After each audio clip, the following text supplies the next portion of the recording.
unconditional love is the quickest highway to unconditional disrespect. Sadia Khan, relationship psychologist, viral content creator, and the voice of hard truths in modern love.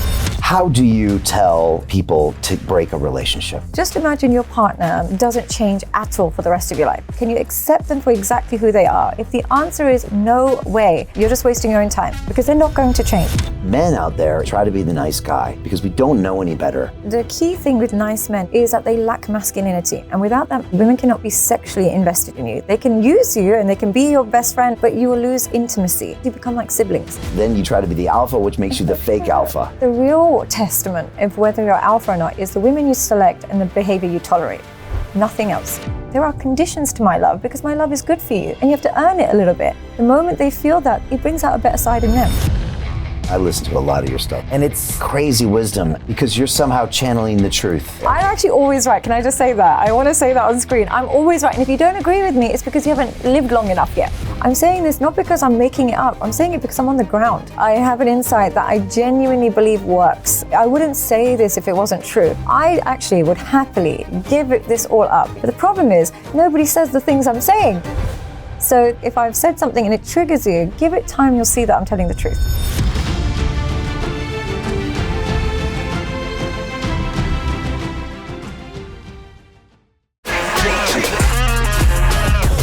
Hey, I know investing in crypto is scary.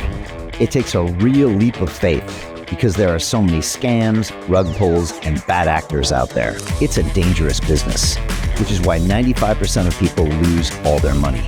Well, that's why I created the London Real Investment Club, so you can access the hottest deals on the planet and use the crypto bull market to create the generational wealth that you deserve. Join my team of over 100 people from around the world that are making millions of dollars behind the scenes investing in blockchain, AI, Web3 games, DeFi, Bitcoin, and more. Don't miss out. Click the link below to book a call with one of my team now. But hurry, this bull market will end soon. I know investing crypto can be scary. That's why you gotta join the investment club. Pull the trigger. Let's do this.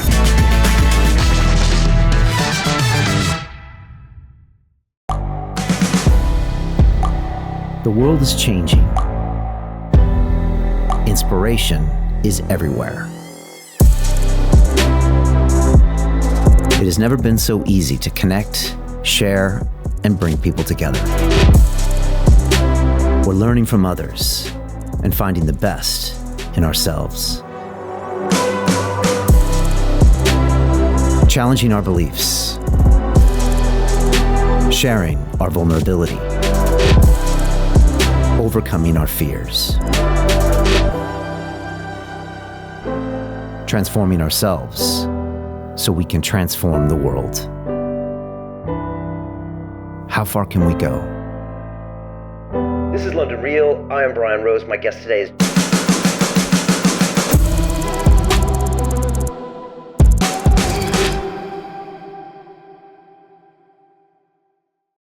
This is London Real. I am Brian Rose. My guest today is Sadia Khan, the psychologist, teacher, and relationship expert.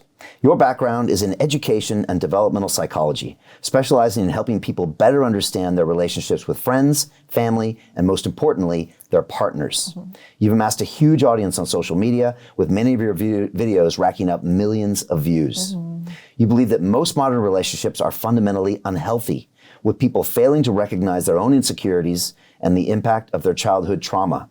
You said that the rise of negative role models online is creating narcissistic women, while pornography is making men incapable of connecting on both a physical and emotional level.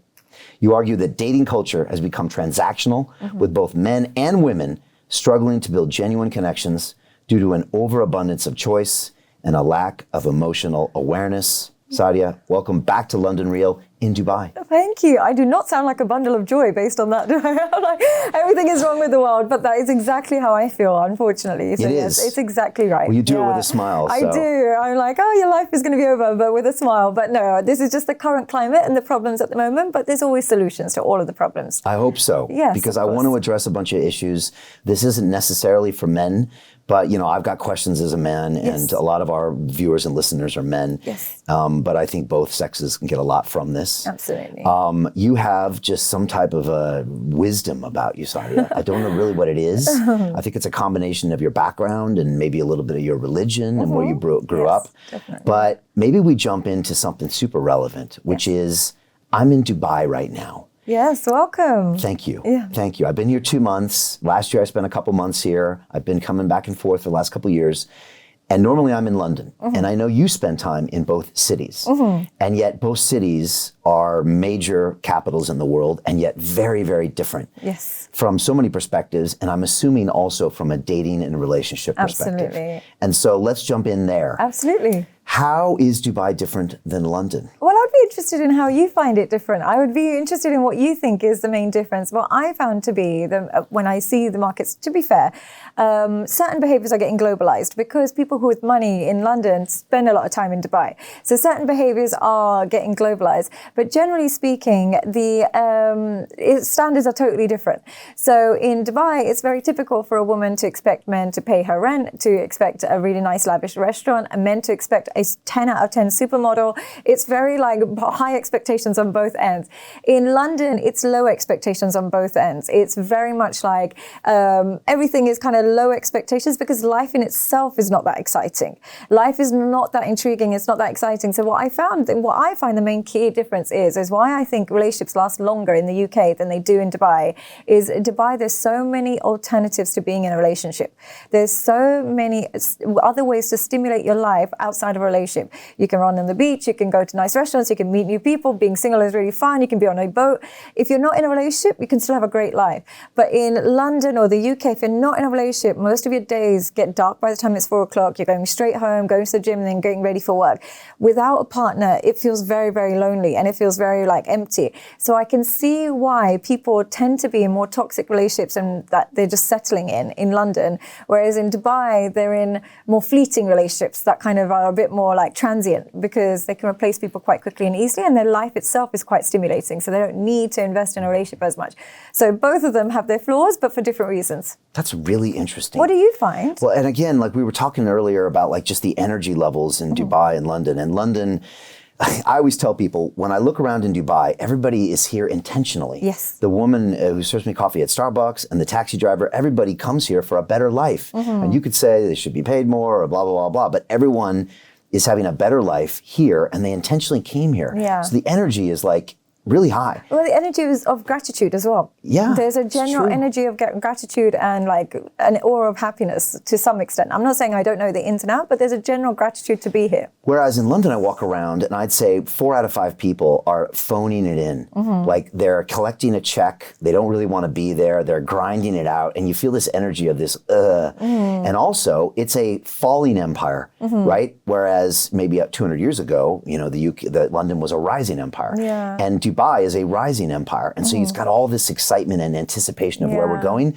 where everybody in London pretty much has to admit that it's worse than it was 10 years ago. Yeah. And 10 years from now, it's going to be worse than it is now. Yeah. It is. And they make themselves feel better by saying, oh, but I would never want to live in Dubai. They've got slave labor. I would never want to live in Dubai. It's so shallow. But really, it's like there's slave labor, there's homelessness in London. There's so much going. I feel like a slave in London. I feel like I work and 40% goes to the government. I feel like a slave here. As soon as I land, I feel like £5 to park here, £5 to breathe here. Whereas I land in Dubai and it's like, oh, you're a tourist, here's a SIM card. Or, oh, welcome, here's this, here's that. There's a general hospitality as soon as you land in the Middle East that you'll never find in Western cultures, and in particular in London. There's a lack of hospitality because there is no abundance, unfortunately. The government takes everything from you. So I can see why people are like that. I can understand, because I've been there myself. I've been there totally myself, and now shifting to a more hospitable environment, I couldn't be more lucky. Damn, Sadia, you're even wiser than I thought. No, it's true though. You're right, because when you land in London, it feels oppressing. And if you think about it, they're taking 40% of your income and they're delivering you dirty tube stops and an NHS where you can't get an appointment, and homelessness everywhere and bad police.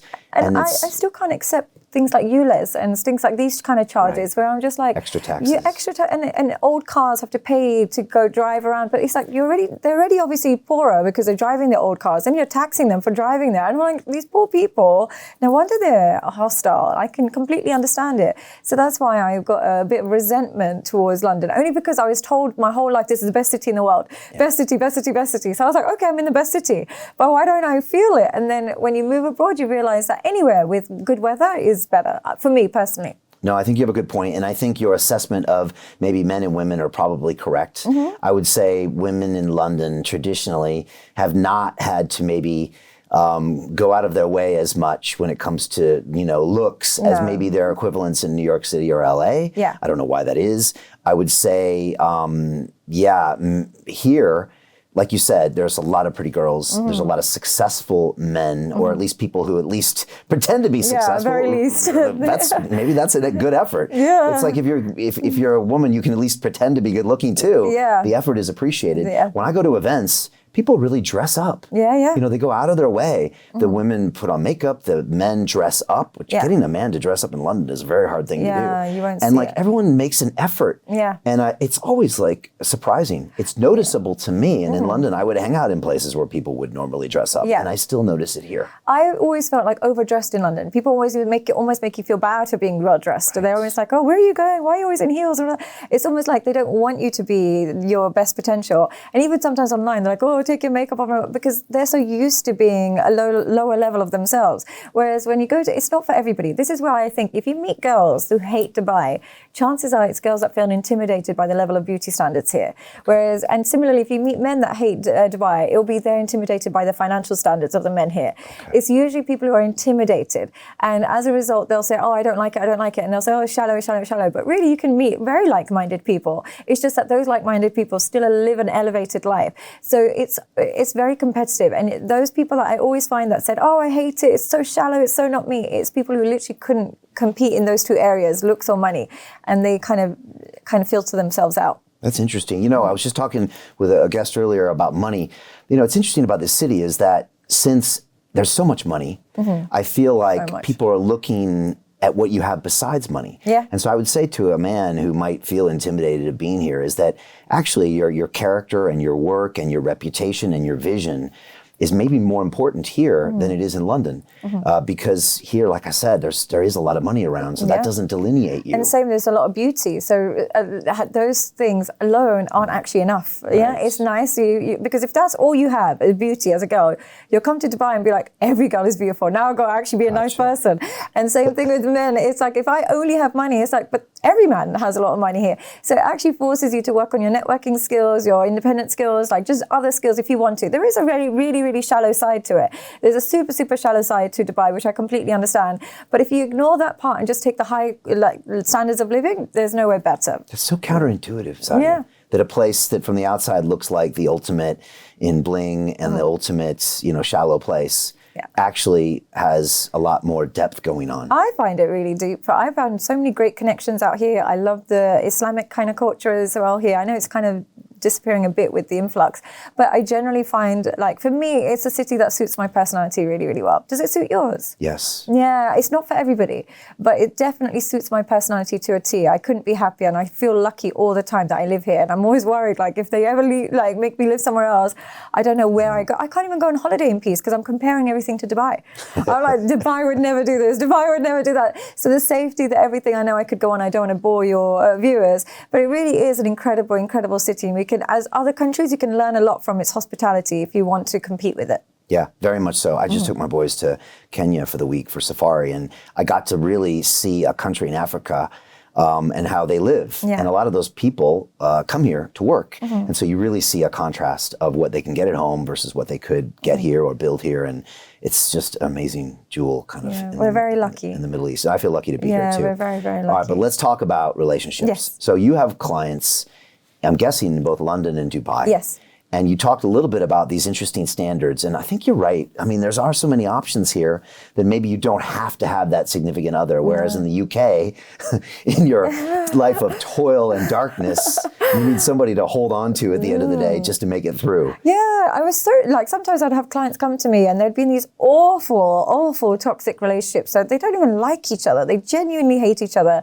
They're not even attracted to each other. They have nothing in common and they're fighting to make it work. They won't let go of each other. And I'd always have this kind of like, but why? I couldn't understand why. But when I go to London in like December, November, and I look outside the window and it's raining, it's miserable, I'm like, I completely get it. I completely get it. If you don't have a friends and family, even if you do, you don't even visit them that much. Right. So if you're home by yourself and it's dark and miserable, it's almost better to choose the comfort of the chaos than otherwise it's just isolation. So then I had a complete understanding of why they stay in these really unfulfilling relationships. So I think it helps because then I become less judgmental, because I normally would be like, but you can leave, like you can be in a healthy scenario, but the alternatives are so minimal in certain cultures and certain environments that I can understand why people stay. Okay. And so people are looking at that dark day and that rain coming out, and they're in a relationship that they don't really want to be in. How do you tell people to break a relationship? And do you have to say to them, look, there is a way to get into the next relationship? Because I'm guessing a lot of people, especially if they've been in marriages for 10 or 20 years, they think, I'm never going to find someone else. I don't want to go on a dating app. Of course. And how do you walk people through that? Well, here's what I say to them. Just imagine your partner doesn't change at all for the rest of your life. Nothing changes. They're exactly how you met them today. And then say to yourself, can I accept them for who they are rather than begging them to change? The moment you ask yourself that question, can I accept them? Because they're not going to change. Majority of people, even if you look at your own parents, I know my parents my whole life, they haven't changed drastically. Yeah, they're relatively the same people, which I'm glad, like I'm happy that they are. But in terms of their marriage, they haven't changed much. So people don't change. And they think, but what if they go therapy? What if they watch a bunch of your podcasts, whatever? But generally, they'll only change if they meet somebody else who has a different set of standards. Now, what I mean by that is if I'm constantly cheating on my husband, I'm disrespecting him, this, that, and the other, chances are I'll never change with my husband because he's tolerated that. But if I choose another man who's got higher standards, maybe I'll change. But with the same person, it's like starting to work really hard at your job when really you're already like the CEO and you've already been promoted 100 times. Why would you change? But in a new company, you have to show your levels. So that's why I would say in this relationship, can you accept them for exactly who they are? If the answer is no way, then I say stop expecting change and then you have to leave. You're just wasting your own time. But if you can accept who they are, then just accept and stop nagging at them about the things that you don't like. Okay. But radical acceptance will help them realize whether or not they can actually put up with this for the rest of their life. Okay. All right. Got it. Questions about the alpha male versus the nice guy versus the fake alpha male. Oh, the fake alpha males, the ones with podcasts and telling everybody how alpha they are, they're the ones. But the problem with men out there is that I'd say by default, most of us try to be the nice guy because we don't know any better. And our moms probably taught us to be the nice guy and we get nervous around the women that are good looking and we just want to be nice, even though that's probably the worst thing to do. And so the next step of that is if you learn some game, then you try to be the alpha, which makes you the fake alpha. Exactly. And then over time, as you improve yourself and become more of a man, maybe you turn into an alpha. Yeah. So how do people negotiate that madness? Well, here's where it starts from, and this is where it's so common in the world that we see it today. In previous generations, men had very, very strict fathers that were quite aggressive and hostile and stuff, and they just accepted that as a norm. Now, the generation of men realize that was, or they think that was wrong, right? So if they had that strict, stern father, they hated that. Whereas previous generations has accepted that's how men come. And this is the first time we've got men that hate their fathers raising children.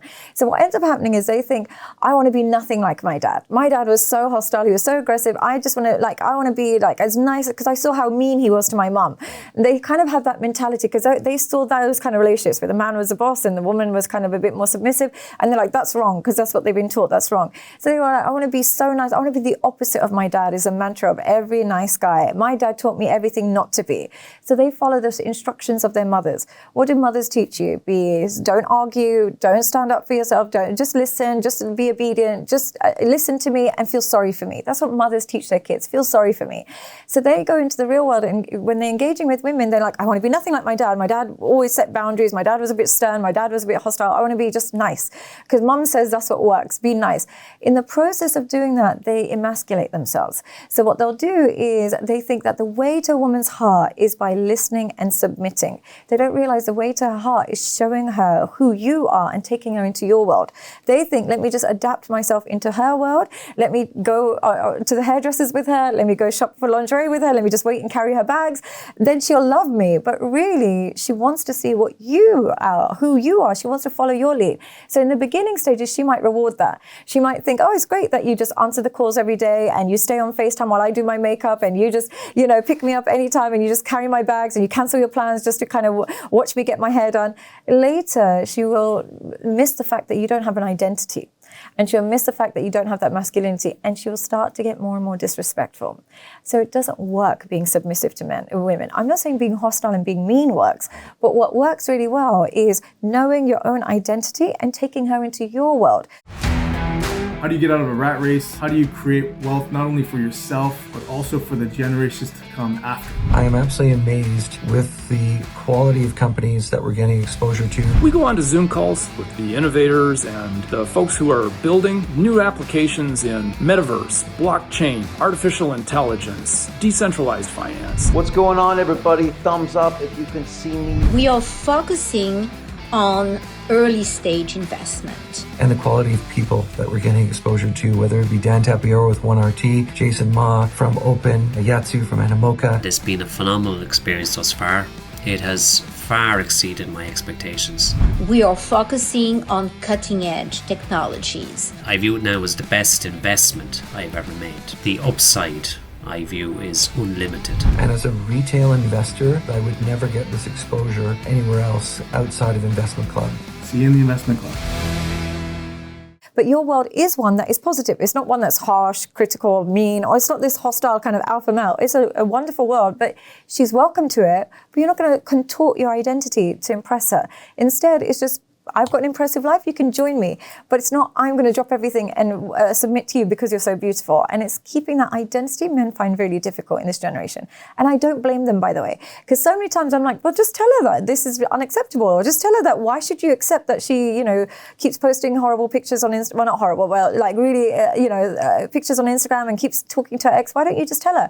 And he's like, but in America, if you do that, no woman will ever accept you. She'll say you're toxic. She'll tell all her friends that you're toxic. Literally, no woman accepts masculinity. I've got no choice. And I thought they were exaggerating, but after I worked with a couple, I realized that they don't actually allow him to even have boundaries. He'll have no chance with women. So is that true, or is it just what they're telling me? I mean, that can't be true. That can't be true. No, that can't be true because, there are men like that. Yeah. Now, in America is a whole nother version. Maybe America is in an even more extreme version of London. Mm-hmm. And it's changing now a little bit, but it went very far, wokeness and all the weirdness. But maybe they'll say that they don't want that, but deep down inside, they want someone with boundaries and structure. And I know that based on how many women complain about how narcissistic their exes were. If they all liked nice, sweet guys, why is every woman talking about a narcissistic ex? So they're obviously dating men that are more narcissistic, or men with some kind of boundaries, or men with the ability to leave or have alternatives. So they're flocking to narcissistic men, and they're almost waiting for the narcissist to leave them and then complain about him and then post about him and then say how horrible he is. So they obviously do have an inclination towards men. And I think this is what's happened is because as men have either come in two forms in America or in Western worlds, they either come too nice or too narcissistic.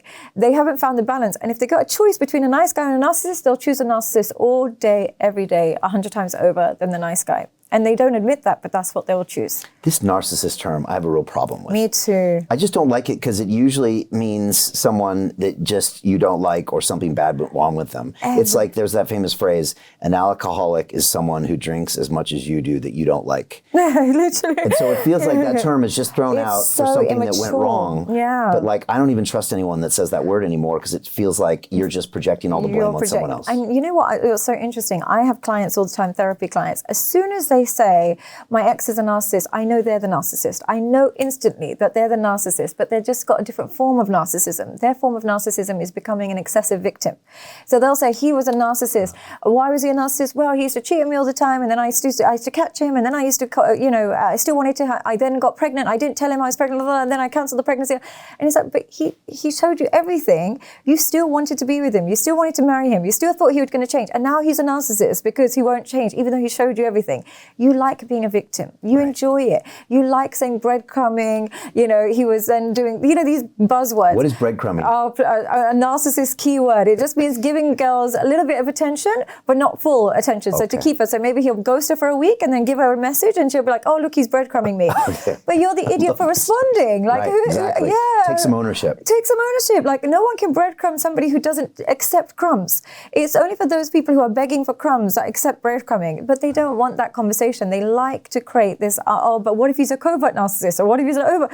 This terminology is so embarrassing to hear adults describe other adults as narcissists rather than just saying, you know what, at that time I just had low self-esteem. I just accept anything at that time. I was an idiot. Or at that time I was just super lonely. And we've all been there. At that time I was super lonely. I just accepted it. And it's my own fault. I knew he was full of shit. And I knew he used to do this before. And he told me he cheated on an ex as well. My own fault. What can you do? We learn. That's self-awareness, but narcissism and the other is so childish. And to see that people have created a whole army of followers online simply by using that term is insane to me. But what can you do? Yeah, I used to have a red flag when I'd interview people and someone would say, oh, I got screwed over by this person, or I got messed out of a business deal. Yeah. And that was always a red flag. Because it's like, really? You're not going to take some ownership over that? Every time I've lost money, it's been my fault. Because I trust, yes, of course, people can scam and this, that, and the other. But me, I was stupid at that point. I'm 100% I was stupid. Or even if I've been hurt by somebody, it's something in me. But I also don't think there's anything wrong in getting things wrong in life. It's okay to accept that. At that time that I was dating a narcissist, maybe I was a bit overweight. I didn't really like how I looked. So I accepted a bit of attention from somebody who was wrong for me. Or maybe at that time I was out of a job. I didn't really like my life. So I just needed some company and I accepted this terrible person. No problem. But to blame it entirely on them and not on your engaging with that kind of behavior is so childish. Okay, so we don't want to be the nice guy because sooner or later she's not going to respect you. And that comes from deep down, physical level, subconscious level. She ultimately is looking for someone who can protect. She will desexualize you. That's the key. Yeah, that's the key. You can be as nice as possible, but if you become the nice guy, you get desexualized. The key thing with nice men is not that they're too nice, is that they lack masculinity. And without that masculinity, women cannot be sexually invested in you. They can use you and they can be your best friend and they can be your girlfriend, but you will lose intimacy. Which means no relationship eventually. You're just flatmates. There has to be something sexual there, otherwise there is no relationship. They go hand in hand. They go hand in hand. Otherwise you become like siblings. The key thing is when you remove intimacy from a relationship, you live like siblings. And what I mean by that is with your siblings, you love them because you're supposed to love them, but you actually hate them. Like you'll fight over a remote where you start beating them up, or they're the only people, if they eat your sandwich, you'll want to punch them. Like we don't get physical with our colleagues if they eat our sandwich. Siblings, we hate them because they're so intimately close to us, but there's no actual attraction or affection. Nobody really kisses and hugs their siblings. They do with their nieces and like a family, but not. Now, this is what couples turn into when there's no intimacy. You're stuck with this person for life. They're in your space all day, every day. They help themselves to everything you own, but you're not actually intimate in any way, so they're a nuisance. And that's what siblings, you get a sibling type relationship. So small things turn into big fights when it comes to siblings. The same thing with couples that are not sleeping together. I'll have a couple on the call, and the way they fight over just maybe the volume of the thing, and it's like, oh, you put the volume too loud on the Zoom call. I'm like, you two don't sleep together, do you? Because this is only how siblings fight. And the other thing to siblings is couples that don't sleep with each other that do this. So it's the desexualizing is really, really important. If you get desexualized in your relationship, you turn into a sister to a woman. Wow. You've just explained why I don't like my brother and sister. They're so annoying. That's so weird. I've never heard anyone explain that. Because you're stuck with them. You're stuck with them like for life. Love without the intimacy. Without affect. With your parents, you still kiss them, hug them, you tell them you love them all the time. True. Nieces and nephews, like you could snuggle them all day. It's amazing. Children too. They're amazing. But with siblings, you have all of the stuck together, all the intimacy, but none of the affection. So you end up hating each other. It's so weird. I just thought I was a terrible person. That's all terrible right. brother. No, it's just natural. It's so supernatural. Okay, wow. Now, you said something earlier about how if you're raised by the mother and you reject the father, then you go with all these kind of, I don't know, feminine energy traits. The other thing, I saw you on a show one time talking about the single mother raising you and how that's super dangerous because oftentimes her narrative will be, oh, your father did this and this and this and this, and she even sucks more of the potential masculinity out of a man. Absolutely. Can you talk about that? Because these days, it's super high. It's like 60% of all men are raised without father figures. There's nothing more single-handedly more damaging to children's mental health than being raised by a single mother. And I have to say that out loud, honestly, and I would say this even if I became a single mother. You must get so much hate by saying that. And I could care less. That's why I love you, Who knows? Sadia. I might become a single mother. Right. I'm not saying this as like, oh, I'm holier than thou. But we're supposed to cherish the single mothers for doing the impossible job. And you know, in America, if you're a victim, you're always right. Yeah, that's it. The moment you make a mistake, that means you're right. Isn't it crazy how the woke culture seeps into our relationships and then causes men and women to not even like each other? Horribly. When it starts off as a victim narrative, it actually affects our romance and then even our procreation. And the way they damage their children with zero guilt. And what I mean by this is so many moms come to me and they're like, oh, I don't allow access to the dad because he's a danger. Why is he a danger? Well, even if sometimes he is a danger, no problem. I do agree that sometimes a man is a danger. Maybe there's been some physical abuse or anything like that. I completely understand. But firstly, I can guarantee you he hit you before you had children. Your judgment made you go and then have children with a man that's aggressive. Who's to say that you might not pick a stepfather who's aggressive or who might even hit the children? Your poor judgment is then leaving your children now without access to their father, but with a woman that chooses badly. What is the biggest cause of children and child abuse? Stepfathers. What does that tell you about who's the danger to children? It's single mothers.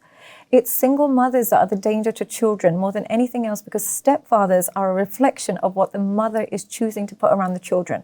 There are plenty of evil men in the world. I completely understand. But as a parent, it's only my responsibility to protect my kids. It's only your responsibility to protect your kids. I don't care about other people's kids. You don't care about my kids. This is just life. So it's my job to protect them. So if children are being harmed by stepfathers or stepmothers, it's the biological parent's fault. Entirely the biological parent's fault. And we know that there's so many women out there that will say, I never let that guy's father in because he was an alcoholic. He was this, he was that, he was that. But you chose him. So your selection is still the problem. Now we've got these children without biological fathers being exposed to more men of that woman's standard, more men of that woman's taste. Her taste is broken. And the worst thing is, this is every time a man comes to me and he's broken by his wife, he is being alienated from his children. He can't access his children. I'll say to him, what was your relationship with your father? Oh, my father was a narcissist. Who told you that? My mum said that. What did your mum do? No, my stepfather was a great mum. My dad, he was a piece of shit, blah, blah, blah. Then we always learn, and we dig deeper. We realize mum alienated the father and hated the father. And then what happens is he ends up selecting women that alienate fathers. They think it's normal to hate your dad. They create a culture in their own home where dads aren't respected because mum hated her dad, he hated his dad. And then they just create children who have no respect for fathers. And then when they're alienated, they're shocked. So when the men have been alienated from their fathers, usually through their mum's brainwashing, they attach to women with daddy issues. Always, because they feel sympathy. They're like, yeah, my dad did that too. They bond over this stupid kind of bonding technique. Yeah. My dad was a narcissist too. High five, let's get married. What do you think is going to happen? She is going to do the exact same thing because that's what happens. You recreate it. And then you'll ignore all the red flags that she missed her dad's funeral. She never she never spoke to her dad. They train the children to do the same thing. So they create a cycle of parental alienation that the men sign up for when they don't realize their mum has done the same to them. So we have to break it. That's heavy. It's Sadia. so heavy, isn't it? So heavy. And you've talked before about women that you're dating not the woman, but you're dating her childhood trauma. Absolutely. And I mean, I think about some of my relationships in the past, and like you hit that nail on the head. You're never dating her. And I was like, no, I'm going to shower her with love and understanding, and I'm going to fix her, and we're going to go on this beautiful thing together. And it never works. Never. And how many men are lost in that delusion, or even seek out the broken women to fix. The fixing. And they enjoy it because it gives them purpose. And the main reason why they like it, the men that do this, they had a single mother that played victim. They come from a home, even if she's not single, but a woman that played victim in their home. She always had to protect her, felt like a savior, felt like a hero, because she would always rely on him protecting her. Then what he would do is be like, who do I find to fix? Because that's how love should look. It should look like, this is how women love you. That's how mothers love you. It's not how women love you. That's how women abuse you. But he would say, okay, who do I need to fix? Oh, you've got an abusive dad? Oh, you've got an alcoholic parent? Oh, you grew up with child abuse? Okay, perfect. I'm going to show you how amazing I am, and you're going to fall madly in love with me. It never works that way. And the reason it never works that way, and it's one of the reasons why I'm Muslim rather than Christian, is this concept of unconditional love leads to unconditional disrespect, but people don't realize that. They think unconditional love makes you grow, flourish, you self-actualize. Never. That's not what happens. When you give animals, dogs, children, women, men unconditional love, they'll give you unconditional disrespect. And what I mean by that is we only respect and become a respectful version of ourselves when there's rules and regulations around our behavior. And if we don't behave that way, we're out the door. If you go to a work environment and you can do whatever you want, wear whatever you want, come where, are you really going to excel? You're going to be in your worst behavior. I used to be a teacher for many, many years in London. And I went into teaching thinking, I'm going to be the nicest, kindest teacher in the world. I'm going to be nothing like these horrible, mean teachers. Because I was super young as well. So I was like, oh, I'm going to be that loving teacher. They turn on you immediately because they want regulations. Human beings, partners are exactly the same. Unconditional love is the quickest highway to unconditional disrespect. What unconditional love suggests to the person is, you can treat me however you want, you can act as brazen as you want, you can disrespect me as much, and I'll still be here. Right. How can we respect somebody without a skeleton, without something actually holding them up together? Because we're like, okay, then I'm just going to go sleep around and I'll come back to you in 5 years, or I'm going to go use your money and I'll come back to you in a couple of years. I don't have a fear you're going anywhere. There's no deal breakers in you. But the person that says, I love you, you'll have a great life with me, but I'm not going to tolerate this behavior. There are conditions to my love because my love is good for you. And you have to earn it a little bit. The moment they feel that, it brings out a better side in them. So I would say even in parenting, everything, look, I only have a nephew, I don't have a parent. I love my nephew absolutely to death. This is the closest to unconditional love I've got.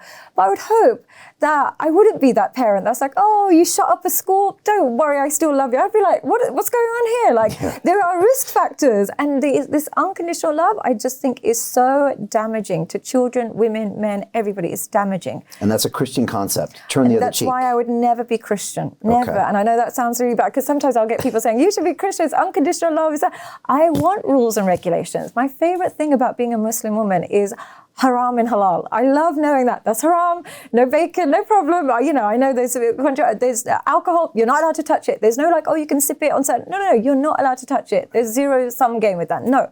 Because I'm such a regulated person, I need that. If you give me a gray area, I will just ruin myself. It's the same with my food. I need to know I need to be 62 kg. If I get to, you can be between 62 and 72, I'm going 72. I'm going all the way to the end because I don't like grey. I don't bring out the best in me. Right. So that's why I like conditions, because through conditions I gain self-respect. And I know how to regulate my behavior. And that's why socialism doesn't work and capitalism works, because humans ultimately need accountability. As a parent, though, can I ask, is it better to be totally unconditional or to have rules and regulations? What would you say? Yeah, I was having a flashback to a conversation I had with a doctor many years ago in London Real Studios. And he said to me, he's a fairly accomplished guy, he said, I'll never, ever tell my sons that I'm disappointed in them. Mm-hmm. That's like my rule. And I was thinking, but what if they really screw up? What if they're a piece of shit? I know, yeah. I'm like, what if they screw up? Yeah. Like, I think they need to know that. And I was surprised by that. And maybe that was an Americanism thing. No, it is an Americanism thing. Because look, one of the things my husband always comments on is like, how come you're still scared of your dad? Like, how come you're still worried about your, like, getting home by 10 p.m. or 11 p.m. because dad's going to get upset? Or how come you're scared of him? You're a grown woman. Why are you scared of your dad? And I said, because I always know that at some point, he could lose attachment to me if I take it too far. I've never taken it too far. But he's not the type of dad that's like, you're an alcoholic, you're drunk, you're sleeping around and getting pregnant by lots of men. Doesn't matter. You've still got a safe place here. He's like, no. That doesn't work in Mr. Khan's world. And growing up with that meant I didn't go anywhere near it. I didn't go, I live in a different country to him. I could easily drink, I could easily smoke, there's the thing. But I know that love, I only get one shot with dad. With mums, yes. My mum, I honestly believe there's anything I can do, she would help me. But if I did a video where I said children should be more scared of their fathers than they should be of the police and teachers. And what I mean by that is, if I commit a crime, my worry is not the police officer. I could care less about him. My worry is when they tell my dad, because I respect my father more than I respect any police officer. Like, who's that? Or like even the teachers, I couldn't care less what the teachers thought. I'd be like, if they tell my dad's going to kill me. That regulated kind of behavior meant I didn't step on police toes. They're last of my priorities, where if I felt like I could do whatever I want, whenever I want, and my mom and dad are still going to love me, or my husband's still going to love me regardless, I'm going to do whatever I want. And I don't want to be a person that does whatever they want. I want a person that knows that the people I love and respect have boundaries, because it brings out the better side of me. And that translates into relationships as well. Most into relationships. If my sons are watching, I hope they better understand that if they do any of this messing up, they better worry about what I'm going to say. There's something about American men that if you even criticize them this much, as if their fathers, and I don't know if this is all men, do you think men in general, if they get any kind of criticism or hate from their father, they take it super sensitively? From their father? Yeah. I mean, I would think so. Yeah, what is it about? Because every time I have a client that says, I cut my dad off when I was 14, I'll say, what happened?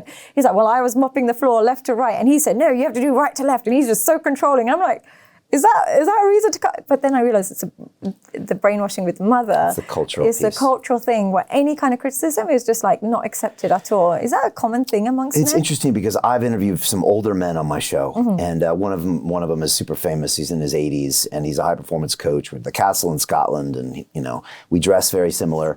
And he used to say that like his dad once in his whole life said, "I love you, son." And that basically his whole life was spent trying to be good enough for his dad. Okay, these are the old school relationships that maybe happened in the 40s and 50s and 60s. And like, and he hit him. Okay, and I think you made some comments about that. We should get into that too. And so, look, on one hand, you say that and say, okay, does it have to be that way? But you can also see it does create young men with boundaries and aspirations. Now, I can't imagine not telling my boys that I love them, because I do love them. I love my but at the same time, I want to raise men and strong men, and certain behavior is not okay with me. But like, I can kind of see how that old school way of raising kids, which probably happened for the last few hundred years, of super stern. Peter Thiel took $500,000 and turned it into $1 billion using the exact same techniques we're using inside the investment club. He met a CEO, his name was Zuckerberg. He pitched him the deal, and he said, okay, I'll give you $500,000. Mark went public and sold the shares to people like you. Well, what happened to Peter? Well, he exited and got a 2,300x return. The wealthy invest in early stage companies, folks. The public markets are for suckers. It's a rigged game. By the way, this happens in crypto as well. It's called pre-sale tokens. This is Solana. Does anybody know this chain? They sold pre-sale tokens for 4 cents. And you can see the date on there, April 5th, 2018. Look at Solana today, folks. That thing's up over 1,000x. The media and Wall Street and all these hype people get you to buy the top. Meanwhile, they put their clients in at the bottom, and they use you for liquidity to make their clients rich. You can play this same game. You just have to have the financial education and the deal flow. That's it.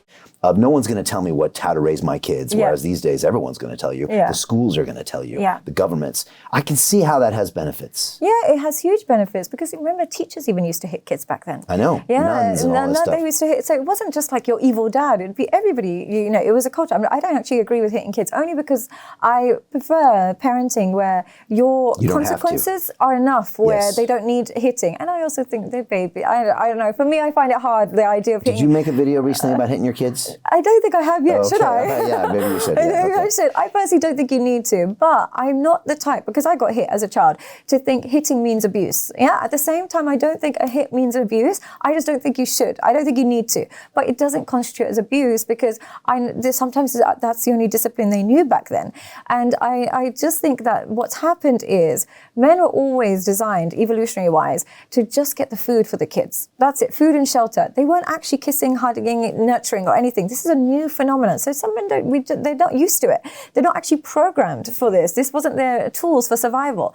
So it takes, what's happened with a lot of men in this generation is they expect their fathers to just be a male version of a mother. They just expect to be raised by lesbians, 2 women basically. They want their father to be just as affectionate as their mum was, just as unconditional as their mum was, just as everything their mum was. They want their father. They don't realize that the structure that the father brings is through his kind of slightly more more conditional standards, high standards, more discipline.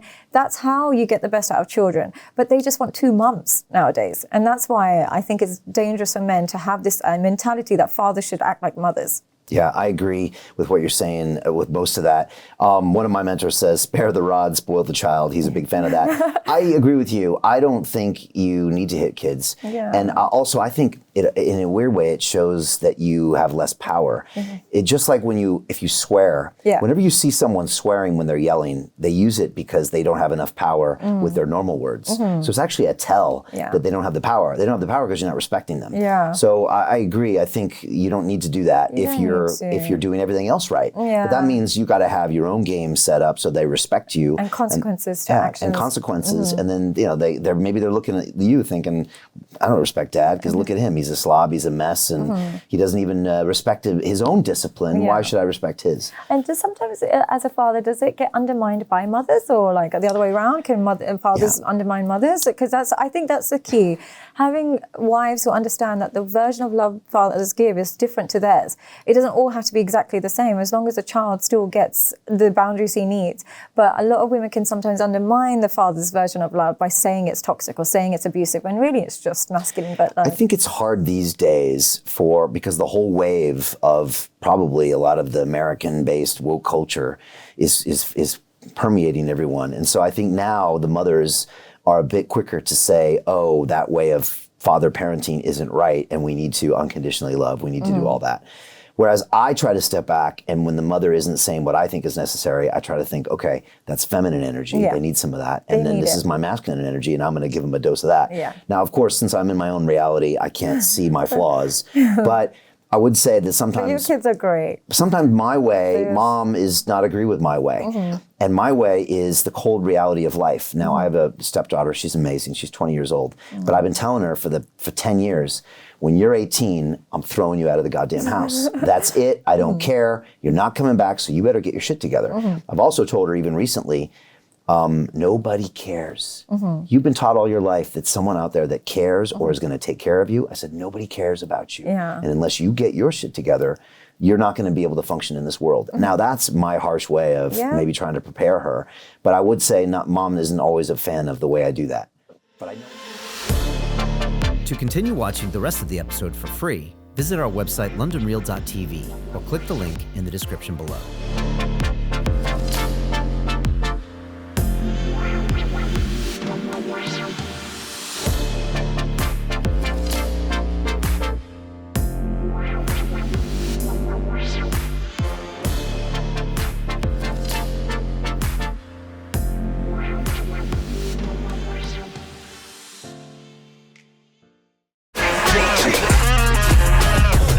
Hey, I know investing in crypto is scary. It takes a real leap of faith because there are so many scams, rug pulls, and bad actors out there. It's a dangerous business, which is why 95% of people lose all their money. Well, that's why I created the London Real Investment Club, so you can access the hottest deals on the planet and use the crypto bull market to create the generational wealth that you deserve. Join my team of over 100 people from around the world that are making millions of dollars behind the scenes investing in blockchain, AI, Web3 games, DeFi, Bitcoin, and more. Don't miss out. Click the link below to book a call with one of my team now. But hurry, this bull market will end soon.